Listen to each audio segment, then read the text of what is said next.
Lionhearts of the Time of the Bab, Month 4, Azamat Grandeur. Mullá Husayn meets the Bab. In our last story, we were in Shiraz learning about Khadija Begum. She was the wife of the Bab, and the first to recognize his station. In this story, we will learn more about Sayyid Kazim and meet Mullá Husayn. When Sayyid Kazim passed away in Karbala, his disciples or students were very sad, and they were unsure how to continue their work.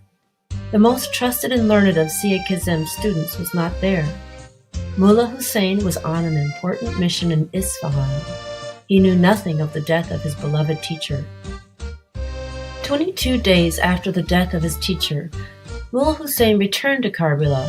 He consoled the heartbroken students.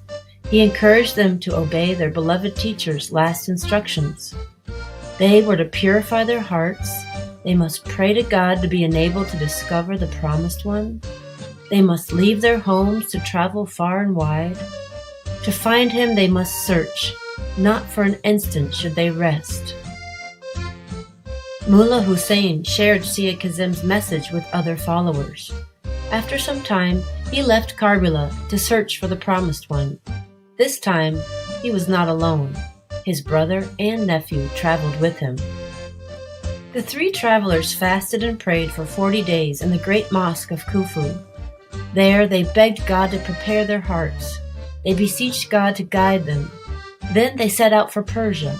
Their first stop was the seaside town of Bushir. Again, a spiritual force pulled Mullá Husayn, and the travelers began their journey north to Shiraz. When they arrived in Shiraz, Mullá Husayn set off alone. He felt strange and disturbed. Then he saw a young man wearing a green turban. Suddenly, all confusion vanished. That young man was Sayyid Ali Muhammad, later to be known as the Bab. His face was radiant and smiling. He welcomed Mullá Husayn like a long-awaited friend. The young man and Mullá Husayn walked together, and soon were standing at the door of the young man's house. The young man quoted the Quran, "Enter therein in peace secure." The young man's servant, Mubarak, opened the door and welcomed them. Filled with joy, Mullá Husayn followed the young man, his host, to a chamber.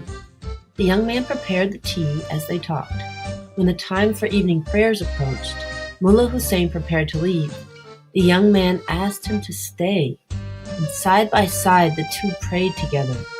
About an hour after sunset, the young man began to ask Mullá Husayn questions about his search for the Promised One. Mullá Husayn listed all the things that Sayyid Kazim had told him to look for. He would be of pure lineage. He would be of illustrious descent from the seed of the daughter of Muhammad. He would be more than 20 and less than 30 years old. He would be endowed with innate knowledge. He would be of medium height, would abstain from smoking, and be free from bodily deficiency. The young man exclaimed, "Behold, all these signs are manifest in me." Mullá Husayn was spellbound. He thought of the final test that his teacher said would confirm the identity of the Promised One. Without being asked, the Promised One would explain the surah or chapter of Joseph from the Quran. Without a word from Mullá Husayn, the young man continued, "Now is the time to reveal the commentary of the surah of Joseph." Not once did he pause. Mullá Husayn knew he had found the Promised One. Then the young man said, "O thou who art the first to believe in me, verily I say I am the Bab, the gate of God, and thou art the Baha'u'llah, the gate of that gate." At that moment, it was 2 hours and 11 minutes after sunset. It was the evening of May 23rd, 1844. "This night," the Bab declared, "this very hour will, in the days to come, be celebrated as one of the greatest and most significant of all festivals. This is the moment that Baha'is honor the holy day we call the Declaration of the Bab. The grandeur of that moment will be celebrated for centuries to come. Can you find Bushir, Isfahan, Karbala, and Shiraz on your Lionhearts map? The Lionhearts map of Persia and Arabia can be found at www.minerichandgems.com. Lionheart questions. In this story, who meets the Bab? You remember?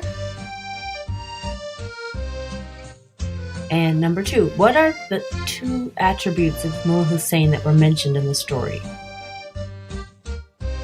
The Universal House of Justice, in its Rizwan 2018 message, says this about the Lionhearts at the time of the Bab.